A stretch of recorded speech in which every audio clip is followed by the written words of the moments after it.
ప్రభువునందు ప్రియులకు యేసుక్రీస్తు నామములో శుభములు తెలియజేయుచున్న ఈ దినం హెబ్రోన్ క్యాలెండర్ వాగ్దానము. మనుష్యులు మీ సత్క్రియలను చూచి పరలోకమందున్న మీ తండ్రిని మహిమపరచున్నట్లు మీ వెలుగు ప్రకాశింపనీయుడి.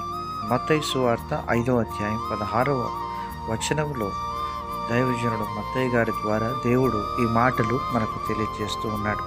ప్రియమైనటువంటి దైవజనమ, దేవుడు మనుషులైనటువంటి మనలను లోకములో నుంచి, పాపము నుంచి, చీకటి నుంచి వేరుపరిచి తన స్వరక్తం ద్వారా మనల్ని సంపాదించి తన కొరకై ప్రత్యేకమైన ప్రజగా దేవుడు పిలుచుకున్న తరుణంలో దేవుడు సత్క్రియలను చేయాలని దేవుడు కోరుతూ ఉన్నాడు. మన జీవితంలో దేవుడు చేసిన సత్క్రియ రక్షణ కార్యం.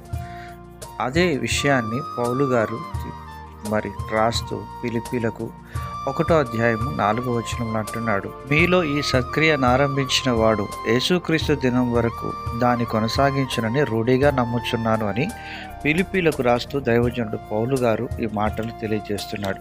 మనము దేవుని కుమారులము కుమార్తెలముగా అగునట్లుగా అన్యజనుల ఎదుట మనము ఆయన మహిమను ప్రతిబింబించాలంటే మనము మన యొక్క జీవితంలో దేవుని యొక్క సత్క్రియలను కనపరిచే వారంగా ఉండాలి. ఆ విధంగా దైవజనురాలు రూతు తన జీవితంలో ఆ సత్క్రియను కనపరుస్తూ వచ్చింది. రూతు గ్రంథం 3వ అధ్యాయం 10-11 వచనాల్లో అంటున్నాడు, అతడు నా కుమారి, యెహోవా చేత నీవు దీవెన నొందిన దానవు.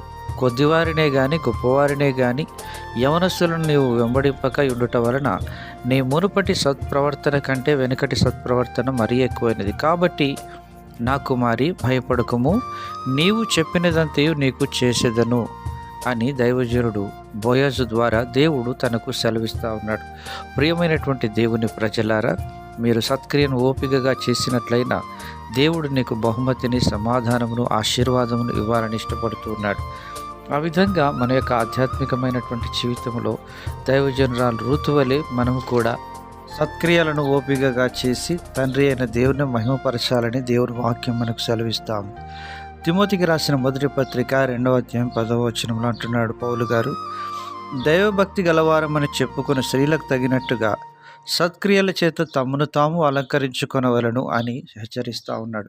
ప్రియమైనటువంటి దైవజనమ, దేవుని పిల్లలమని చెప్పుకునేటువంటి మనము సత్క్రియలను అలంకారంగా ధరించుకొని ప్రభు రాకడు కొరకు మనల్ని మనం సిద్ధపరచుకోవాలని దేవుని వాక్యం సెలవిస్తూ ఉంటున్నది. అలాగున మన పితరులు, దైవజనులు ఎంతోమంది ఇలాంటి సత్క్రియలను చేసి దేవుని ద్వారా దీవించబడుతూ వచ్చినారు, అనేకులకు దీవెనకరంగా చేయబడుతూ వచ్చినారు.